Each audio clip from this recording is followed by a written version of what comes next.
So moments ago, the Trump administration just had the U.S. Secret Service come to my house. You might be wondering why. Hey guys, welcome to the Liberal Hive Mind, a channel solely focused on exposing the abundant hypocrisy of the left. Oh boy, these people are something else. You know, the term grifter is thrown around a lot in the political world, and I feel as though it's mostly used by leftists to discredit right-wingers that they don't like or don't want to actually have to debate on the ideas with. But the irony of leftists constantly using this term is that their side of the online political sphere is literally filled with grifters. And it's not even like these people are slick. It's so obvious, it's so blatant and manipulative. And today we've got one of the most notorious left-wing grifters in the game, Ed Krasenstein, taking the grift and the manipulation to a whole new level of cringe. He's taken James Comey's 8647 scandal and turned it into an opportunity to go viral online and then get on the Secret Service's radar, and then when they visited his house to ask him a couple of questions, the manipulation and the grift takes a whole other shape, another form. Yeah, now Ed Krasenstein is claiming that he's a victim of Trump fascism. He baited the Secret Service to his house with a violent post, and now he's the victim. You can't make this stuff up, folks. Let me show you guys exactly what happened here. We got some stuff to get into, so let's roll the tape. Alright, folks. So, Ed Krasenstein signal boosted James Comey's post, the 8647 post. Then Secret Service shows up at his home to ask him a few questions, and he goes full-on drama queen. Look at this. Yes. Yep. So I'm with Lee County. This is Agent with Secret Service. As some of you know, yesterday the Trump administration sent the Secret Service to my home. This is what happens in fascist governments. It's what dictators do in order to intimidate dissenters into keeping quiet. So let me explain exactly what the Trump administration did. It was a well-planned out strategy. For years, MAGA Republicans used the term 86 to call for the removal of Biden and others from office. 3 years ago, Jack Posobiec literally tweeted 8646, meaning get the 46th president, Joe Biden, out of office. But 2 days ago, things changed because former FBI Director James Comey posted this image on Instagram of shells writing out the number 8647, meaning get Trump out of office. And I posted the same thing using billiard balls. But then things drastically changed when Donald Trump Jr. tried to redefine the term and claim it means assassinate his father. I even went as far as to add on to my post to clarify that I'm 100% not calling for violence and I was calling for the removal of Trump from office.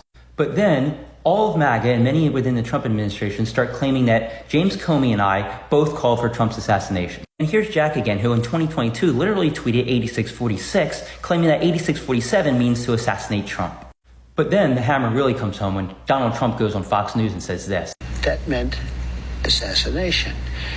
And it says it loud and clear. We need to vote out fascism in 2026. It's the playbook of the fascists, said Krasenstein. What in the clown world am I watching? I mean, calm down. This guy's acting as if he got sent off to the gulags. Ed Krasenstein's getting sent over to Guantanamo Bay. But what's funny is he debunks himself in the post itself. He writes, they called me at the gate in my neighborhood. I thought it was a hoax because I figured they would have been able to get into the gate, so I walked over to make sure. Again, both the sheriff and the Secret Service agent were incredibly friendly, and they said that they had to talk to me because Washington was making them. So you got a friendly visit where two polite guys showed up and asked you a couple questions after you signal boosted a veiled death threat towards the sitting president of the United States. That's not fascism, you complete dummy. Fascism. That's literally the Secret Service just doing the basic due diligence. What was probably happening was a whole lot of calls were coming in, tipping federal agencies on your clear incitement to violence, and they just answered the call. But of course, it's always the same thing, right? Show up at the ICE facility, storm the facility, assault federal officers, and then when you FAFO, play the victim.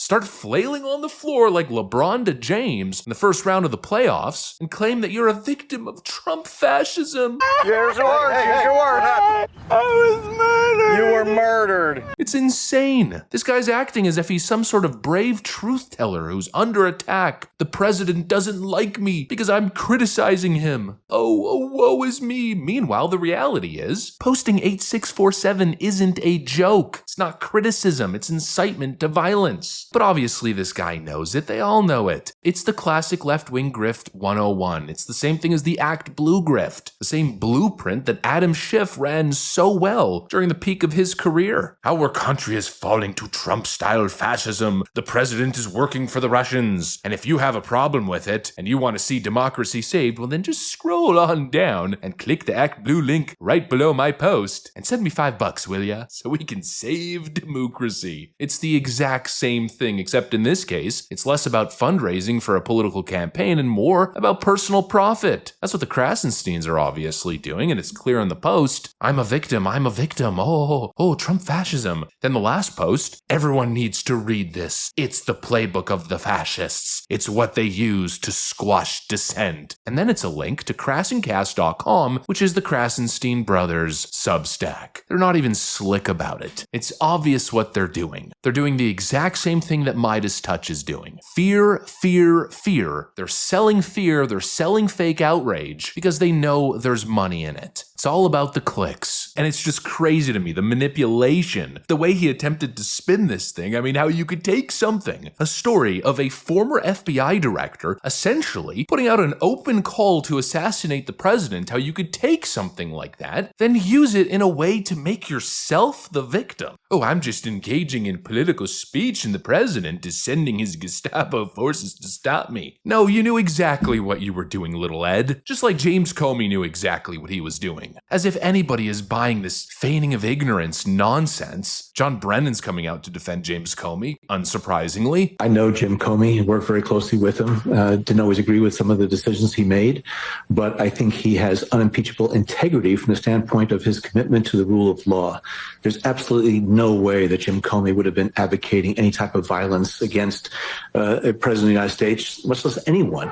And it's very unfortunate that we are in an era right now where individuals seize upon something like this and just fuel the fires. As you pointed out, the term 86, is used in the restaurant context and has been put on, T-shirts against previous presidents. And throughout my career, I've never heard 86 be used for any type of intent to kill or assassinate someone. 86 is, you discard something, you just, ignore it, or it's not something that Jim Comey would have been advocating in terms of any type of violence. And again, he took down the post. I think was the right thing to do. But again, it's so unfortunate that individuals, including public officials, have just tried to fan the fires here and just bring in increasing sort of anger against Jim Comey. Oh, well, he just didn't know. He didn't know. He's just the top guy at the FBI and has no idea what 86 means. Come on. He knew exactly what he was doing. If he made it or not, he obviously was trying to put a hit out on Trump, got caught, deleted it, and he's got a book out. Oh, what a coincidence. Any cop, any prosecutor knows the code for homicide. 8-6 isn't just a mafia slang, it's a military slang. 8-6. T.O. and a rotary phone. He was a Marine. He obviously knew what he was doing here. And he's not just any old FBI director, Martha. He tried to frame this guy for treason. Just like this little Ed Krasenstein guy knows exactly what he's doing, just like the Midas Touch guys know what they're doing with their constant fake news outrage peddling and clickbait nonsense. But now they want to flip the script. It's unbelievable. John Brennan even having the audacity to say that people are just seizing on this opportunity to fuel the fires. Yeah, I'm pretty sure that's what your buddy Ed Krasenstein's doing, seizing on this opportunity to be the biggest grifter known to mankind. Just some truly despicable stuff. Anyways, that's pretty much what I got for you guys on this one. Hopefully you enjoyed the video. If you did, make sure to leave a like and possibly subscribe. Thanks for watching, and I'll see you on the next one.